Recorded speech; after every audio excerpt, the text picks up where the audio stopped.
Also here at Bossy Talk Shows, find your own voice led from within. With me today, I have Grant Morel, Amanda Marie, and Kamal Ema. How are you guys? I'm good. I'm good. It's I'm good here. well as well. Yeah. Good, Amanda? good, good. Amanda, you okay? So, our topic today is creating a work life balance. So, creating a work life balance is very essential for overall well being and productivity. So, we're going to share some tips, guys, that will help you to achieve and maintain health and balance between your professional life and personal life. Randy, you chose this topic. Would you like to explain to our audience the motivation behind the topic?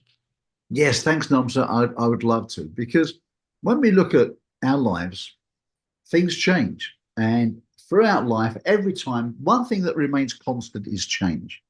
And one of the biggest things that we resist is change.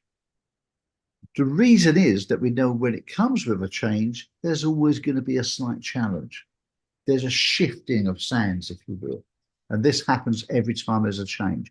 There's nothing to actually fear with that, but we do need to pivot. We do need to move things around a little bit. All right. And of course, it brings around great things, such as when we look at life, and a lot now, men traditionally went to work. Back in the day, the lady would look after the family, and that was her sole job. Now, many women have careers, and that's a great thing. But of course, with that often comes around guilt, shame that they're trying to do so much here. Are they neglecting the family? Or are they spending so much time with the family, they're neglecting their career, etc. And all these things happen. And what happens when that happens? People feel out of control, they feel overwhelmed, and they feel stressed. So, what is this all about? What does it lead to? It comes to having parameters, setting parameters in your life. Or in other words, this brings us neatly into today's subject, which is creating a work-life balance. Very, very important for harmony of your family. Very, very important for harmony of your career. Very important if you have to work alongside someone who hasn't got a work-life balance because you get the fallout of it too. So perhaps we are the people causing the fallout in our teams. Perhaps we haven't created a work-life balance for ourselves. So perhaps today we can explore that and help to achieve that very subject. So that's the reason I thought it would be a great subject to help people in the modern day to create the balance in our lives. Kamal, what do you think? I have a very controversial perspective on the term, specifically work-life balance, because I disagree with it. Cool. Cool. I think work-life balance is a simplified version of what is more elaborate, and which is basically what you were talking about, uh, life balance. It's Yeah. simple. But we tend to want to overcomplicate things by oversimplifying it. If you know what I mean.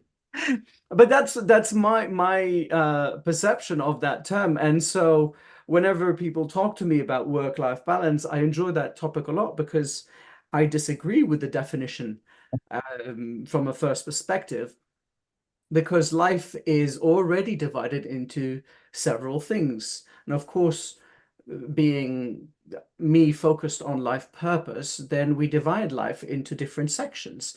And so if we say work-life balance, then we decide that life alone, which is breathing and eating and sleeping, life itself, contra work, are the only parts that exist in our life. But there is relationship life, there is health life, there is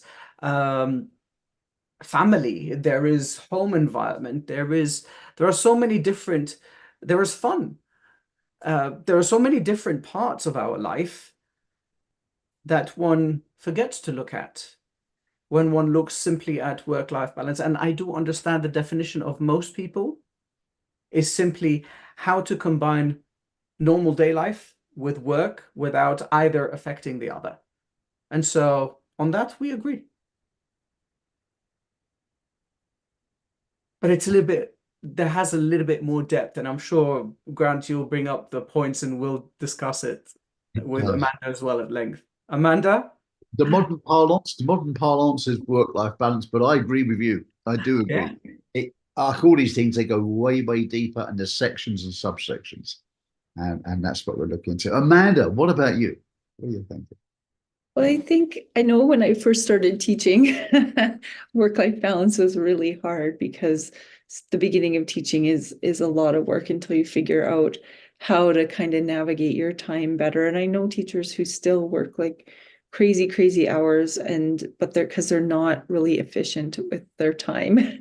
And so I think sometimes we can fill our lives really quickly, even if we're not just working, we can fill it spending time on the internet or scrolling Facebook or whatever it is that you choose to fill your time up with, right? And so I think sometimes we just need to really be conscious of what it is that we're doing with our time and look at how much time we have within the day, and then what time are we going to structure and schedule for ourselves, and how often do you actually structure and schedule time into your day that allows for just time for yourself. And if you're not doing that, then why aren't you doing that? What are you doing that's filling up that time? Because we all have the same 24 hours in a day, and it's how we choose to spend that time. And I know that there's definitely times where I work a lot from home, but then there's times where I don't work from home at all when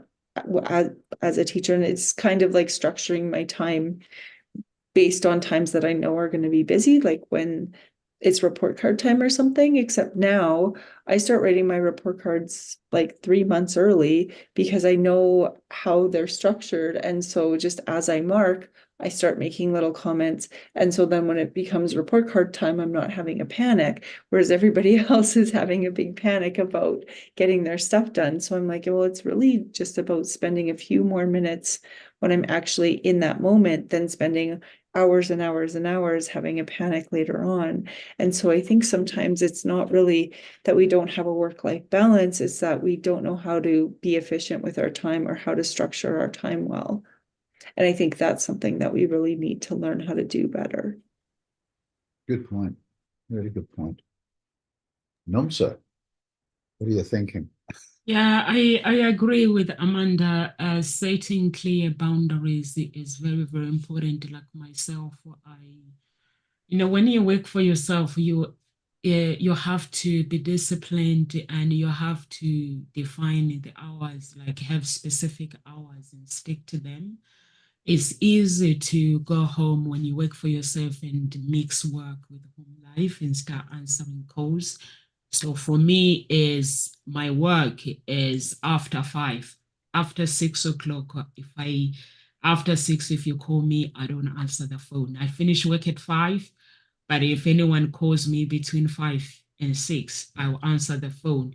But after 6 p.m., I don't answer the phone unless if it's an emergency or if a client goes on a date or if it's a life-changing situation. Yes, I can answer the phone, but I always make sure that my clients, they know when they come that after 6 o'clock, if it's not emergency, please don't call me.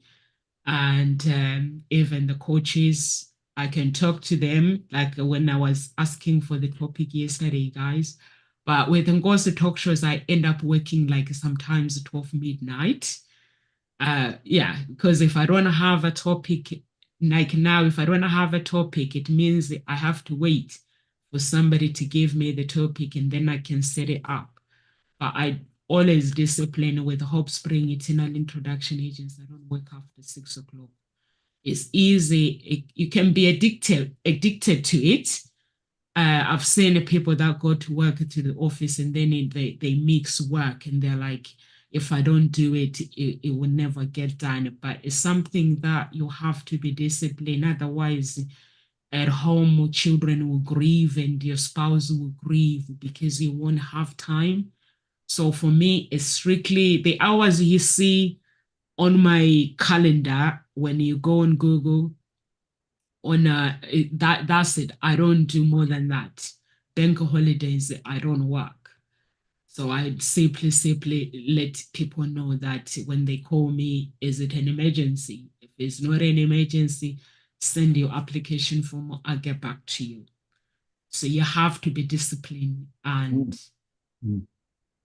like Kamal was saying that there's loads of things to consider. Life, we can say home, personal life and business life. For me, I think those are the two important things, that because the personal life involves so many things when you are not at work. So that's how I see, even with my clients, I let them know that when they come and register to me, if they have the money, I have to ask. So if you pay the money, because what happens is with dating, you'll be surprised. Somebody will come and pay you loads of money. And when now you are hunting them to go on a date, they don't have the time. They're like, Nomsa, I am so busy with my schedule, with work. So I'm like, why did you register with the agency if you don't have the time? So now what I do is if somebody comes and register, before I take their money, we have to have boundaries. Are you going to have time to go on a date with the other people?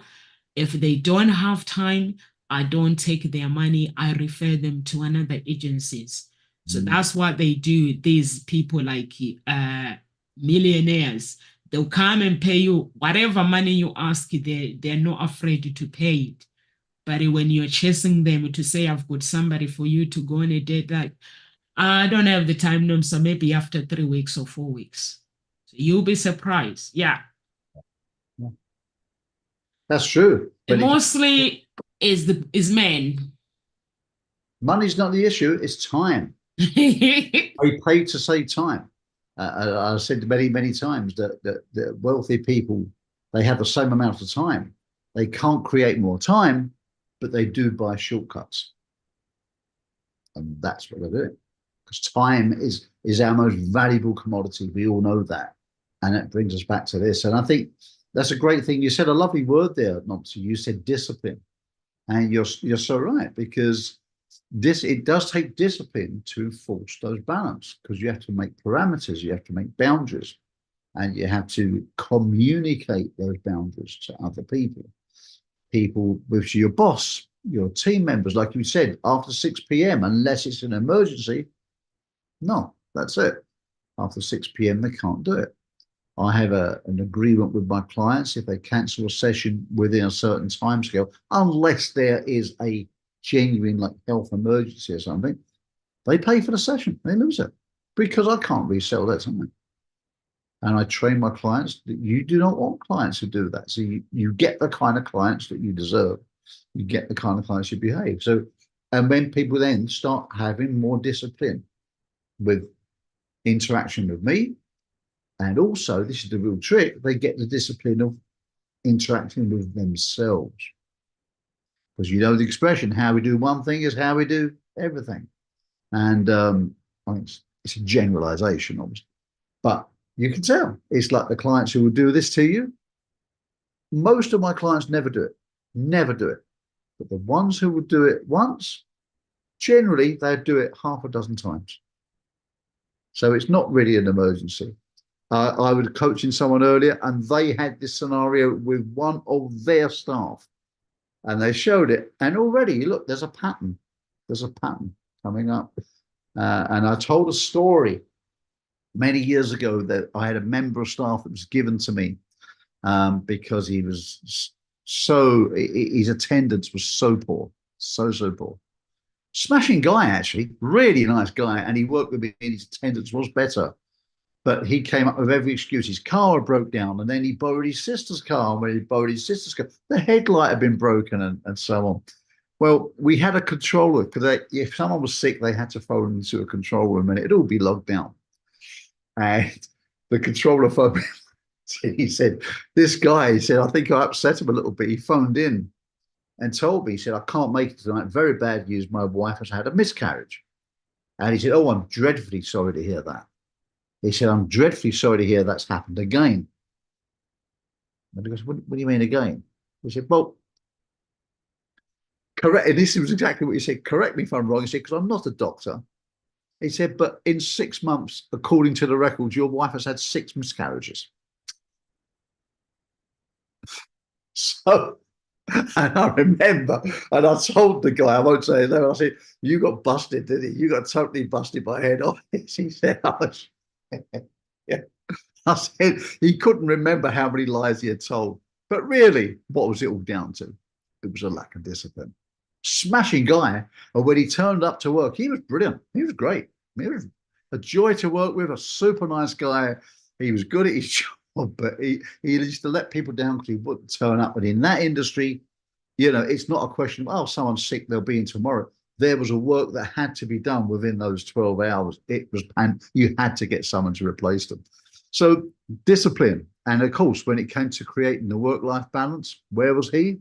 All over the place, because there wasn't any discipline. So you need to clearly communicate with the people, your team members, your family members, your children, exactly the reasons why you're doing it. Because we've all seen, haven't we? We've all seen the Zoom call where that person's talking to the government, they're talking, and then their kids just run through the room, creating chaos while they're making some big government speech or something. We've all seen it. Well, I think there was a lack of discipline. There was a lack of communication, perhaps, going on in the family there, which makes it super ironic that they was communicating a government message at the time. But very embarrassing. It can happen to everyone, but you need to have other people buy in. So maybe she needed a partner to be looking after the kids in the other room at that time. Perhaps that wasn't communicated. And this is what we need to do. As you said, Lom, so we need to communicate with ourselves, with our family, our team members at work, etc. These are the hours. Somebody, I got a WhatsApp message from someone yesterday. I asked them something in one of the companies I work with, and they said, "Oh, I will respond to this, but during my normal working hours." And I said, "Oh, I'm sorry. What are your working hours?" They said, "Oh, sorry, we haven't established that yet." But I said, please let me know what your working hours are, and I'll be very happy not to disturb you outside of them. And they said, sorry about that, Grant, but they hadn't done it. But it conveys the point perfectly, doesn't it? You need to make your parameters. What are your thoughts around that, Kamal? I'm thinking the parameters and the discipline is quite important. I mean, if you look at it from the Japanese perspective, right? The Japanese are extremely disciplined people in general, okay? And they are taught from a very young age how to take responsibility, how to manage themselves, how to manage their time. They're taught many more disciplines than the Western world is. For instance, cooking and cleaning. They don't have janitors at schools.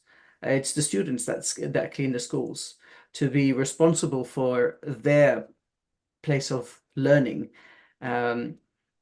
They take buses and undergrounds probably at the age of 5, 6 already. They're quite disciplined in that manner. And if you look at the whole concept of in the Japanese, they call it the ikigai, which is life purpose. And ikigai, it allows you to discipline yourself, as you were saying, Grant and Nomsa, where to prioritize your time. Because when people think of work-life balance, people think that they're two separate things in general. And by separating them, you create a discrepancy. You want to divide in your head, you want to divide time equally, right? But it doesn't work that way. Each one has an impact on the other one. And both of you were saying it, Grant, you were saying it, the guy that was undisciplined, he got caught lying. Obviously, he's not disciplined enough to know which lie he said when. Right? Yeah. And I think dividing time equally is the same concept as people thinking that multitasking is possible. Multitasking is not possible. You are dividing your attention specifically by prioritizing one thing over the other. And if you believe that you are dividing your attention equally by multitasking and doing two things at the same time, you're not doing either of them 100%, which means you're not doing it right. It's that simple. or not paying attention to one of them. So again, one other myth that I don't believe in, which is multitasking. It's just BS. Uh, and so that impracticality of thinking of dividing two things doesn't work, because everything fluctuates, whether it's life or whether it's work or life. Both of them fluctuate depending on time, depending on situation, depending on the job, depending on the people that are around you, depending on so many things, which is change, what you mentioned at the beginning, right? Change is constant. So there are always changes. And they both affect each other. While working affects your financial support, affects it's part of your identity in a sense. It is part of how you want to fulfill yourself. It still takes part in your life, and it's not just work. And so that discipline that you're talking about is extremely important. It is that sense of prioritization in life. It is that sense of what comes first at which stage. And yes, you can plan, and sometimes you might decide that things are more valuable or more important than others. And so where having values, where having beliefs comes into play, as well as these will help you prioritize what you want to be disciplined at. You can be disciplined at certain things and very undisciplined at others. As you, Grant, I'm extremely disciplined when it comes to my martial arts with the karate school, when it comes to doing writing and doing videos and helping my clients. However, as an English teacher, I am the most improv teacher you can find. I cannot, it's not that I cannot, it hurts me, it pains me to set up the class of what I'm going to talk about. I just look at what chapter we're in, and I go like, okay, so we can bring this up, and I just do it because that's how it works with me. I've been traumatized probably from my mom's organizational and German and Swiss upbringing. My mom went to German school and my grandmother Swiss German, so we had very organized and strict methods of growing up, and me being the rebel that I am and having ADHD doesn't work. So, however, I do have discipline in the things that I want in life and the things that I care about and things that I value most in life. And this is where life and work come in contact, that discipline. And even if you're lying, know which lie. If you don't know how to remember which lie, just note them down. I said this once, I said this once. I'm not teaching you to lie. I'm just saying this also requires discipline. Lying requires discipline. It's very simple. Yeah, no kidding. No kidding. My work colleague clearly didn't have that discipline. He didn't keep a check sheet of his life. But yeah. You know, you mentioned two really interesting things there, which was one was Ikigai. I got a message from a guy this morning who's an Ikigai coach that I used to coach. Yeah. And I have a meeting with him booked up. Actually, it's strange you should mention it. And the other one is, of course, when it comes to managing your time, there is one thing in Ikigai, is the Pomodoro effect. It's part of it, which is effectively, it comes from the Italian word of tomato. But effectively, the Pomodoro effect is to break your day into 30-minute sections. And after 25 minutes, take a 5-minute break. Get up, stretch. If you're doing this, you're on a computer all day long, you don't want to be sitting down too long. Not healthy. You need to get up, have a stretch, do some exercise, do that. After doing that several times, 25 minutes, 5 minutes break, 25 minutes, 5 minutes break. You may take longer breaks, such as 15 to 30 minutes. But effectively, this is it. And I knew a guy, a smashing guy, who would never get anything done because he spoke for a very long time about everything. I spoke to him, I said, look, you know, if I got on the phone with you, you could talk for 2 or 3 hours. And it's always a pleasure, but you're wondering why you're not earning any money. Let's have a look at it. And we broke it down and gave it, for him, I found it into 2-hour chunks to work consecutively for 2 hours, then take a 30-minute break. Well, he did that, and he finished one of his things earlier, and he phoned me. And he started to work, and he said it turned his life around, literally turned it around. But the funniest part was that he had finished one session early, this 2-hour chunk, and he'd finished it, like after 90 minutes. And he spoke to me on the phone for 30 minutes. Then he said, "Gotta go because the 2 hours are up." He was gone. It goes to prove that he used it very effectively and he used it wisely, and his income went through the roof just from that alone. You also mentioned one of my biggest bugbears is the thing about multitasking, and I love that, because most people misunderstand what multitasking is. They think it is, of course, doing many things at once. You can't. The best multitaskers, the true sense of the word in the world, are probably fighter pilots. What it is, it's switching between different kinds of cognitive loads, such as aviating, actually flying the plane, navigating, making calculations, arming weapons, and then communicating. There's a scan, there's a thing called a cockpit scan. I am a pilot, I'm nuts about this stuff. But you scan the cockpit, you do different cognitive loads for X amount of seconds. You do that, you do this, you do that. So there has to be an order and a sequence. If you speak to air traffic control, you hear and they speak very fast. The reason you can decipher it is because it will come back in a designated sequence. It's called it paid. You call in it paid. When you call in, you will say your identification, the type of aircraft, position, altitude, intention, and where you last departed. It paid. So it will sound something like this. Cessna 150, Golf Charlie Sierra Golf, position 3,000 feet over Port Perry, inbound for landing, last departed Oshawa. That's what it will sound. So when they read it back, they will read it back just as quick. So how I did it, I would make you have a knee board, like a clipboard with a Velcro strap that goes around your leg. So that becomes your flip chart, yeah? So you have it there on your leg. So I would write down it paid on the way back. And they would then tell you what to come back. And they would say something like, report no less than 1,700 over the triple Ps, left-hand circuit, 120, left-hand, report QNH 105.4.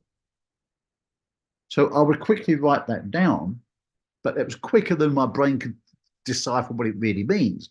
But I'd write it down because it would definitely come back in a given sequence. That's a given. All across the world, they will say it in a certain sequence. That you can guarantee. So I'd write it down. Then after I'd look back on, now what does that mean?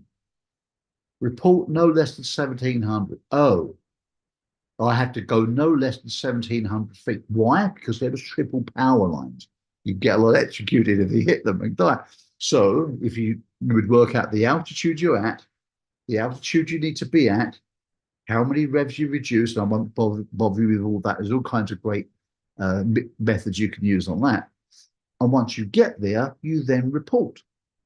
I will be making a left-hand circuit because you either go that way or that way. It's a left-hand circuit, runway 30, but that means you would come in on the opposite side. So the opposite of that would be 120. You would slide into the left and you would do that. Now, how you calibrate your altitude is it takes barometric pressure from the weather. So a long story short, because it's different, you can use QNH over the airfield, there's the QFE. So when you go to QFE, you have to calibrate it and readjust it. And when you readjust it, you see your altitude. You may be a little bit higher than you thought or a little bit lower. But the important thing is when the plane touches the ground, it will read 0. Very important if you're coming out of cloud or over a mountain or you suddenly go around a hill. You want to make sure it's calibrated. Many people will die by not calibrating. So you just unload these things piece by piece. And once you do that, you realize and then you communicate it back. You always have to communicate back that you've understood. So if they say it, I repeat it back. And if you get it wrong, I say correction. And they will say it again. Why I'm telling you this story is because it's about accurate communication. Very, very important. In business, if we miscommunicate something, and a family miscommunicates something, it means the cab comes at the wrong time, the courier doesn't come at the right time, something like that. In an aeroplane, you miscommunicate, people can die. So you've got to communicate clearly and confirm they understood the message. Very important lessons for life. So I always say when I took flying lessons, I learned so much more than flying. I learned a lot about myself, about life, my weak points, my strong points, and things to improve upon, and how it could help me in my life and my business. You learn so much more about it. It's a very in-depth understanding of how to do things. So if we only took that lesson and communicated our parameters, like don't phone me after 6 o'clock, if we clearly communicated that with people, like you said, Nomsa, but you will take an emergency call. Well, my question would be, how do you know it's an emergency? You just know if somebody does not call you and then the people that are disciplined that don't just call you unless there is an emergency. So I pick that if it's an emergency, I pick it up. But out of hours, I have a company that for dating, if somebody goes on a date, if there's a problem, if there's a health and safety risk assessment company that deals with the dating. But if somebody randomly they call me, that means it's either it's the clients going on a date, they're panicking. So I have to speak to them and find out if they're okay. That one to me is an emergency because that person needs my help. Or if it's my mom, they're calling me, they need my help. Or if it's one of the coaches, sometimes the people they call you because they want to ask a question. So I just know that when somebody calls me. But I have that mindset I had when I was playing football. That mind, I kept it for myself because I'm very, very disciplined. And if somebody in the office, they don't want to do the work, I don't have time to play around. I just get on with it and do the work. Or they are not well, or they're not in the right place, I send them home. They shouldn't be in the office if they are not in the right place.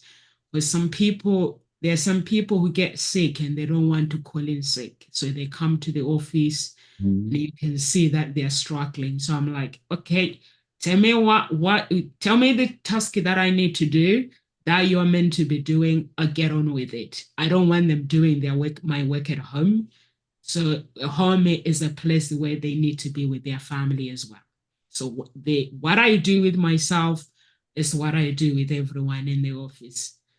So I had a coach the other day. He wants to join us for boot camp. I said to him, you do know that if you want to go boot camp and you have a wife, you bring your wife with you. And he looked at me and was like, what are you talking about?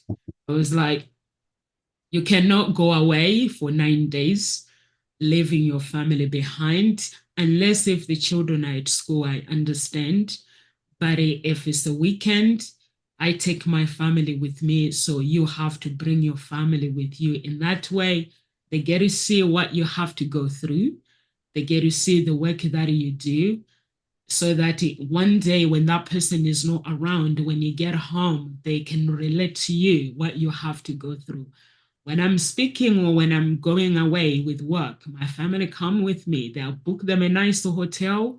They get to see what I get to do so that when they're not there, they don't mourn at me. They know what I have to go through. Over to you, Amanda.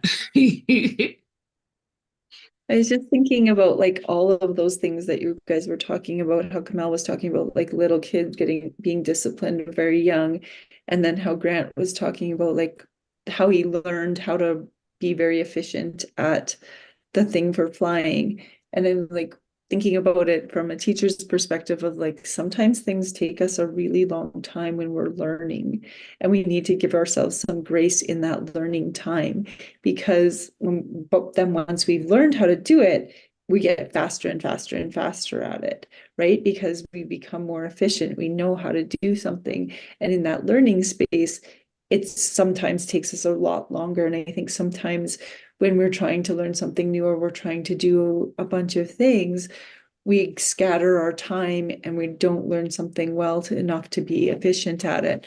But then once we're efficient at things, we can be a lot more balanced with our time once we've learned how to be efficient. And I know even in school, when I first teach something, like the other day, I was teaching about coordinate planes, and none of the kids had ever learned coordinate planes before. And the very beginning was like really slow, and it took way longer than I thought it was going to be. And so I was like, oh, we'll just do some of this tomorrow. And then the next couple days, they were like so fast that I couldn't keep up, because they all of a sudden they caught on and they got it, and then they were like just like off and knew how to do it, and we're doing so well. But at the beginning, it was like really slow, and they're like not very confident in that area. But then once they built their confidence and once they had some success and they started to click into it, then they really, really got it, and we became much faster and more efficient at it. But we need to give ourselves some time when we are learning something new to have that space to learn and realize that we will be faster at it once we learn it. And so I think sometimes when we are scheduling our time or scheduling, we can't learn a whole bunch of new things all at once. We have to be like, okay, I'm going to learn this one new thing and then get efficient at it. And then I'm going to learn this one new thing and then get efficient at it and then keep going. I'm going to just stop because my daughter's alarm's going off and I can hear it in the background.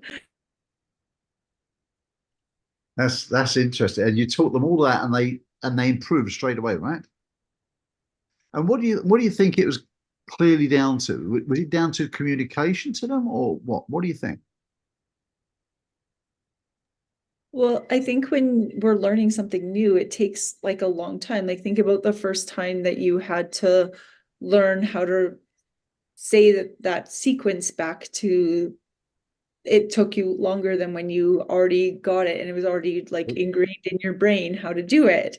Right. And so I think back to when I first started teaching, all the planning, and then I was thinking about what Kamal said about when he's teaching English and how he just kind of lets it flow. But I guarantee you at the start, when you first started teaching English, you like followed the book step by step and were trying to like really make sure you were doing everything and really had to do a whole bunch of planning. But now once you're like in the flow of it and you know what you're doing, you're not constantly going back and checking and double and worrying, am I doing this right? You're like, I've done this 100 times. I know how to do it.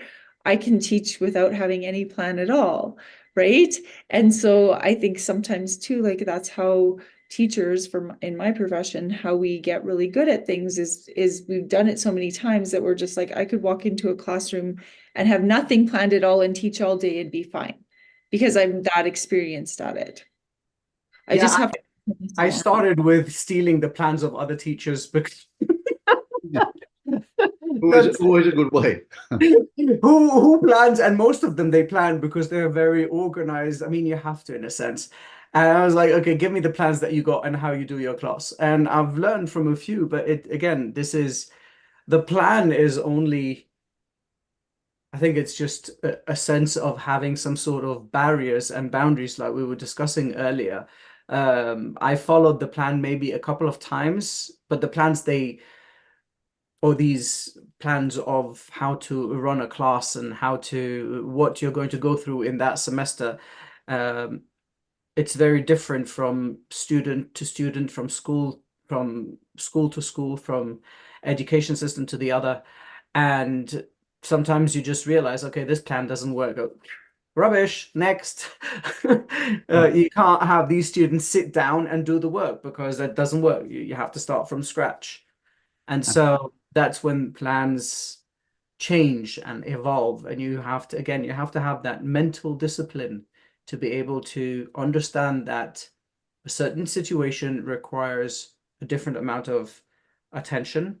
And as Grant was mentioning, and you were mentioning, Amanda, and since I'm also into that, I believe that the basic root of all of this, I believe if Grant believes it as well, it's communication, whether communicating to yourself or to others. Yeah, absolutely. Absolutely. And never more prevalent than in today's business world, because quite often people have portfolio careers. People will have maybe a part-time job and a business in the evening. A great way to start a business. or they will have two contracts. There'll be an IT consultant who's running two contracts at the same time, for example. It's very, very often for people to do that. Or they may be a Forex trader for a certain amount of hours in the morning, and they might do charity work. I do some charity work, but I don't get paid for it. You know, there's these things. Now, these things, I could spend my whole week on charity work, I can promise you. You could, there's no end of meetings. So if anyone's ever retiring, and I hear people saying, I don't know what I'm going to do not worry. There are a host of charities and events out there which will drag your arm off for your work, I can promise you. And it's, as an expression I heard the other day, which made me laugh, it's a terrible expression. A lot of charities are full of people who used to have active careers and they don't want to be docile, they want to keep active. Well, the people they target are PIPs, which means previously important persons. What a terrible expression, but a backhanded compliment if ever I heard one. But the point is, in a portfolio career, you need to be disciplined. I recently took a role with a company as a sales director to a company, and they said, are you available for ad hoc meetings throughout the week? And I said, no, I'm not. I'm absolutely, you're welcome to call. And if I am able to jump onto a call for 10, 15 minutes, so I preempted 10, 15 minutes, not 4 hours, then I will. I said, but no, we'll have scheduled meetings at a certain time, a certain day. We'll make them. We should get everything covered in those meetings. We'll know exactly why we're having a meeting. When someone said, we want to have a meeting, I'll say, why? What's the desired outcome? Do I not ask that question, guys? What is the desired outcome of this? Yeah, that's why. What's the desired outcome? If we have a meeting at the end of that 1 hour, it's an hour, what must we achieve by the end of it? That's it. If we don't know what we're aiming to achieve, don't even have the meeting. It's pointless, a waste of your life. You can't get that time back. Know what you want to achieve. And this is it. If you're running a portfolio career, you must do that. So I said, we'll have a structured meeting. This is what we're going to do. This is how long we're allocated. And that's what we've got to achieve. Of course, if there's an absolute critical emergency, I will try my hardest to jump on a meeting. But I can't guarantee it because I'm probably busy with clients or something else. And that sets the discipline, it sets the boundaries. And they say, okay, we'll work with that. And that's the way it works. Because quite frankly, if I did have to be available all hours of the week, that's not a contract. That's not a part-time contract. That is something bigger. They have to pay me for the whole week for that. And you set those boundaries. Same with your family. You know, maybe you're doing homework with the kids at a certain time of day. Maybe that's or bath time with the kids if they're young. You know, that's important time. You want to schedule it out for that. So certain things you do, a lot of people here will know that I do a lot of international calls. So late at night, I'm dealing with people in America. So what will I do? I'll tend to work and come a bit like nonsense, come 6 o'clock. So I want to be off. I don't really want to be doing much after that. Between sort of 7 and 11, I'm just having evening time, relaxing, may even have a snooze, whatever, having dinner, cooking dinner. Don't want to really know too much about those things. 11 o'clock, if I've got to make a late call, I will come back out to play, as I call it. I will come back out at 11 p.m. to about midnight. Occasionally there's a later one that goes on till 1 or 2 in the morning, like once a month, but 11 till 12, and that's it. But I do want those hours in between to have a bit of evening time, to decompress, maybe watch TV, just chat with people, cook dinner, listen to music. That's my parameter. So that way I can serve my clients on different corners of the world. And, you know, I can deal with the clients in Asia because they're getting up at, 11 o'clock, it's early morning, they haven't gone to work, that kind of thing. The American people coming home from work or middle of the afternoon, depends where they are. And for Europeans, it's late, but it's not too late as long as they know the call's not going to go on for too long. They can do that once a week or once a month and still get to bed and get up for work or their business in the morning. So that's the way I structure that and communicate it to people. It worked for me. I'm not saying it's going to work for you, but it's about finding the thing that works for you. What have we already spoken about? We've spoken about time management. We gave one example, the Pomodoro technique. work for 30 minutes, but after 25 minutes, take a 5-minute break. Take a stretch your legs, do something, do a different activity. We've spoken about multitasking. What is It's not what you think it is. It's working from different kinds of cognitive loads and quickly going back in without any lag time. Some people are better at that than others. Sorry, ladies, sorry to disappoint you. There's no proven evidence that ladies are actually better. They just tend to do it more often, but they're not necessarily better. Fighter pilots probably the best in the world at doing it, and there are lady fighter pilots for sure. The vast majority, sorry to spill the myth, but the vast majority are still men. But yes, we can all learn to multitask better by practicing these cognitive loads. Okay, women typically, because now they're having portfolio careers and they're having careers and family, quite often they do switch between cognitive loads more than men. They do that. That is a fact. And I think do a great job of it too. But we've spoken about this. We've spoken about portfolio careers. How do you do this when I run certain businesses? Certain days, in fact, not even for days, but certain times of the day, I will spend time on certain clients' businesses. Okay. It will be 9 o'clock till 11 sort of thing. Asian clients, I will do them probably earlier because it's later in the day for them. Americans later. So I will tend to structure things around like that. And of course, I will factor in my personal me time of an evening. Okay. And if I do need to do a later call, I will do it after I've had that break and recharge my batteries. It's just an example of how I do it. But how will you manage your time? How will you communicate effectively with your family, your team, your clients, and yourself? Very important. Because it's all about getting peak performance from yourself. And if you're exhausted, you can't really work at peak performance. So there are a few of the things we've spoken about within this one session. What do you think, Kamal? Amanda, do you want to comment before you go? I Yeah. know you're going to go in a minute. Yeah, I have to go. I think that whatever your work-life balance is right now is really start to take a look at how efficient are you with your time, and is there some ways that you can schedule in time to have some balance. So schedule in time, like Grant was saying, from certain times of day to certain times of day. He's like, I'm not doing any calls. That's my me time. And so make sure that you're disciplined enough to be like, I'll answer it within these hours, right? Because otherwise you can just go down this like rabbit hole of spending a whole bunch of time doing things that are all work related and not having any of your you time.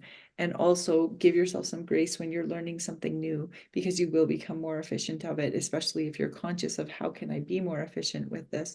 And then if you're teaching in any capacity too, like Kamal was saying, that you understand that you can have the best laid plans ever, but people need different things and they might not need what was in that plan. So being able to flow easily within what people are actually needing and not always stay stuck to the structured plan, because if you stay stuck to the structured plan, people aren't going to authentically learn or get what they need out of that. And I think that's something that's really important. Sometimes if you have a structured plan, then it will take way longer than you expected, or it will be way shorter and you're not making use of that time really well. And so just be flexible within what it is that you're teaching, because I know for myself that kids need different things all the time. And some days they need me to just throw out that lesson and talk about kindness. And so those are things that you have to like make on the moment decisions and really like be able to shift flexibly within that time structure of school to get what the kids need most out of that time. And so those are my 2 cents on it. And I hope everybody has a fantastic day. Yeah, Amanda, as always. Thanks, Amanda. Thanks, Amanda. Take care. I think Amanda like cleared it out, and you cleared out exactly what the audience can come out of this session with us, and how to organize things. I have a more perhaps creative way of saying it, if I may. One of the first things is work-life balance it requires that acknowledgement that it's about finding harmony rather than strict rules and ratios, so that you don't fall into that 50-50 ideology. And the other thing is, if we're talking about harmony, we're definitely talking about how that quest for work-life balance is, you can consider it a musical symphony. It's a dance with life that is constantly changing, and with the rhythms, with the notes, with the melodies that come along, and you are there to create the harmony between the music of your life, your existence, and whichever exterior notes that come along your way. So my last 2 words is basically to encourage you to compose that song the way that you feel it harmonizes with your values, with your beliefs, and what you want to prioritize in life, with discipline. Love it. To say no is very, very important. When prioritizing your life balance and personal life, and balancing all these two together, and also prioritizing tasks as well is very, very important. And having breaks, like some people, they feel that working long hours is the only solution where they can reach like the deadline, if they have a certain deadline. For me, I scatter the work. If I have a deadline that is approaching, you do the work, that one does the work. Between us, we will finish the task. Sometimes if the task requires specific person, I just scatter the work and make sure that everybody's helping each other, so that when that person goes home, they focus on their families. Otherwise, it gets messy. If somebody is not happy at home, they're not going to be happy in the office. They're just going to be miserable. So I always make sure that they do the work in the office. If there is something that needs to be done, I'll take it and do it myself. I don't stay in the office, stay late. I'm here at work. Evening, I used to go running. I don't go to the gym, it's boring. I find it boring unless if I'm going to treadmill, then it helps me to think. But I used to go running in the morning, like I'll go at 5, but I don't. It's winter here in the UK, so I can't go winter time. So I'll go in the evening. When my spouse gets home, I'll go running like an hour and a half or 2 hours. Then I come back. I know I'll be sprinting then if it's dark to come back home. And like if it's raining, it's even worse. But I don't have to set that habit. I don't have to balance it. I just look at the time. You come home this time, I just go and do, and then I come back. I don't watch TV anyway. Because my children, they got the control all the time. So I got fed up of asking. I don't watch TV anymore. I used to watch things on Netflix like Tony Robbins and stuff, but I don't. He swears anyway, so I can't watch it with the children. So he'll be swearing when he speaks. Yeah, so means I have to wait for the children to go to bed. So I don't bother watching TV, but I listen to the music or I just sit there. But there's a time when if I'm really stuck with something, I sit and do nothing. And I do not catch up later to say I'm going to catch up my work later. I don't do that. If my time, like if 6 p.m. is gone. If in the day I'm stuck with something, I will sit and do nothing. If I sit and do nothing, it means that by the end of the day, I'll come up with a plan. So I don't get panic, because at the end of the day, business, you make money and then you get stressed, healthy problems. I don't do all those things. I make sure that I look after myself. If there's problems, like things that I can't cope with, I just move away from work until everyone get on with it. I will just come back to it and finish what I have to do. Kamau, you know, if I have jobs, I scatter the job to you. You mourn sometimes, but you mourn and do it. You get on with it as well. You mourn and you're like, oh, well, I'll find time, but you do it. So if I have time or if I have to do things, I just scatter work to people because at the end of the day, I'm too nice anyway. They can't say no.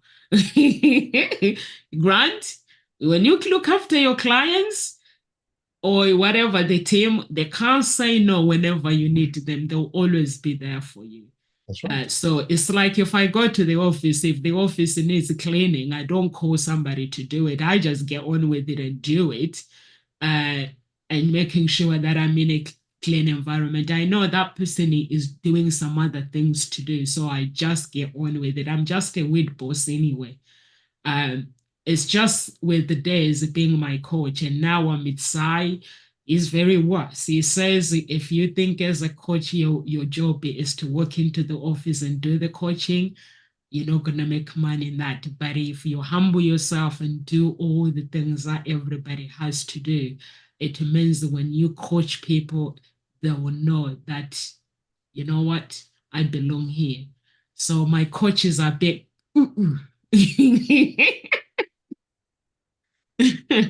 So yeah, so I'll leave you with this, guys. It's 9 minutes past 2. Is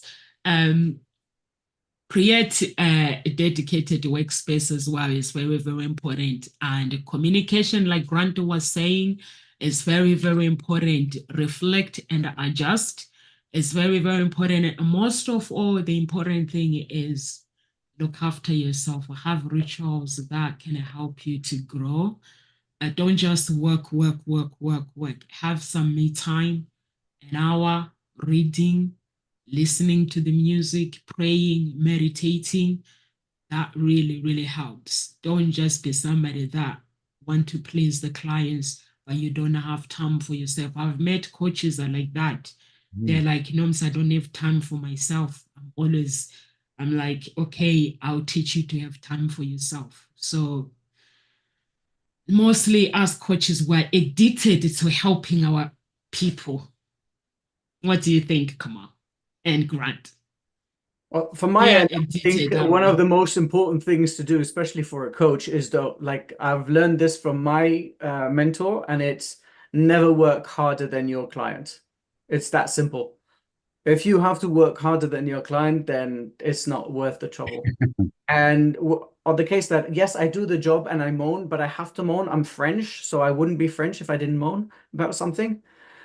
Why do you moan then? Because I'm French, I have to complain about anything. It's a waste of time. Yeah, it's fun for us. Enjoy it. My spouse does not tell me if he has got work that he needs to do or the task he needs to do at home.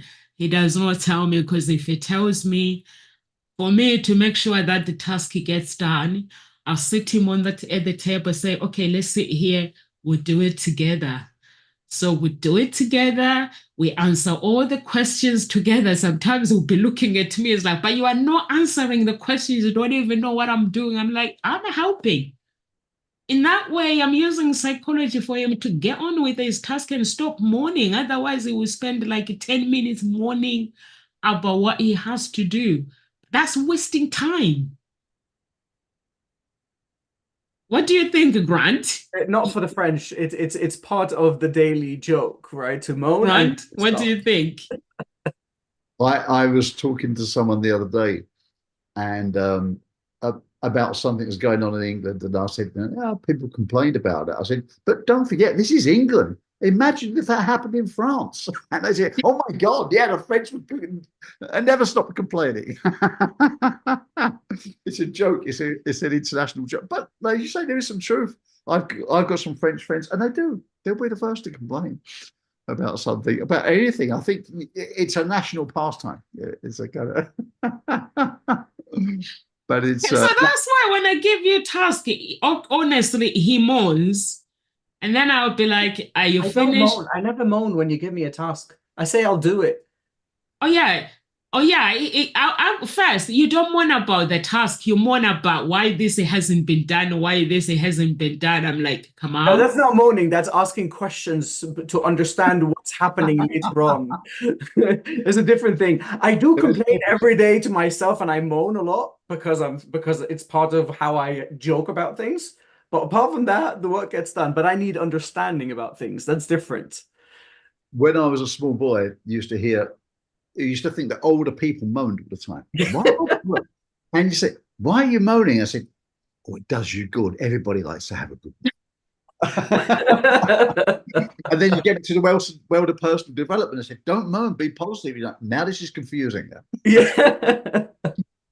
But seriously, it is the whole essence of this, what we spoke about today, creating that phrase, that modern parlance of creating a work-life balance, which may or may not technically exist, as Kamal was saying, and I agree with that. But the whole essence of it is to avoid overwhelm.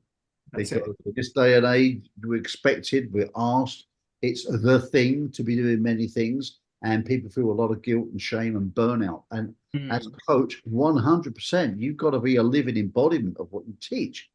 And it's no good being exhausted, tired, run down when you're trying to make other people's lives and businesses efficient. You must take your own medicine. You must practice what you teach. And Definitely. the greatest way to do it is to be a leader and do it first. Absolutely. Have some me time. It's very, very important. Me time. I have my me time. Sometimes I lie on the sofa. I'm thinking. If you see me, I don't mourn like Kamal. Me, I get stuck. I'm out. It's my me time. Complaining is my me time. I gotta run, guys. Thank you to the audience, and thanks, guys. Bye. Thank you, guys. You can please go to our website, www.hscia, and please connect with Grant, connect with the Amanda, Kamal, and the other coaches that are not here today. We do exciting things at Ngozi Talk Shows and Hope Spring Eternal Introduction Agency. We do coaching. So if you want to have a coach for coaching sign up, you can go to the sign up session. We do boot camp as well. We don't have dates for boot camp. We're still discussing about the boot camp, the next date. So boot camp, it means that if you relationship at the moment is all relationship for boot camp. So you can look at the topic on the website. If there's something that interests you, please do make some inquiry. We are working behind the scenes to actually check where what we're doing. Grant first is 3 days, is it? 3 days. 3 days. Yeah, so we're gonna do the 3 days. But it's not gonna be in the UK. I don't think no one has requested the UK, but if the coaches request the UK, we'll be in the UK. But there's loads of Italy, America, there's loads of South Africa, there's loads of venues where we have to be. So we do all that, and bootcamp is all practical, guys. I'm an ex-professional footballer, so you have to imagine when you come to our bootcamp how things are gonna be like. There's no excuse. We just get down to business in the day, and then in the night we get dressed and we take you on a date. Grant, you deal with the communications, didn't you? Absolutely. Yeah, if you're struggling with the communications and the body language, Grant is your man. So you take you out on a date, and then you go with you and you do things practical. And it's all fun. We're having fun in the process. So when you come back, you just we're not gonna do like the boot camp where you go there and you have to listen to me talking.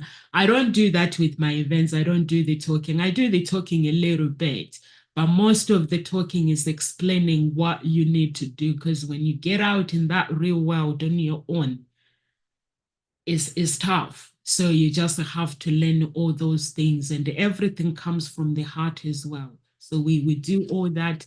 Matchmaking as well. If you want to join matchmaking, if you want to find love with the Hope Spring Eternal Introduction Agency, my clients are men. I'm a matchmaker for men, love harmonist for men. And Elena, she's a matchmaker for women. She's based in Germany. She's from Ukraine. So for me, all my clients, I visit them at home. So if you are a man and you are looking for love, first we have to come to your own home.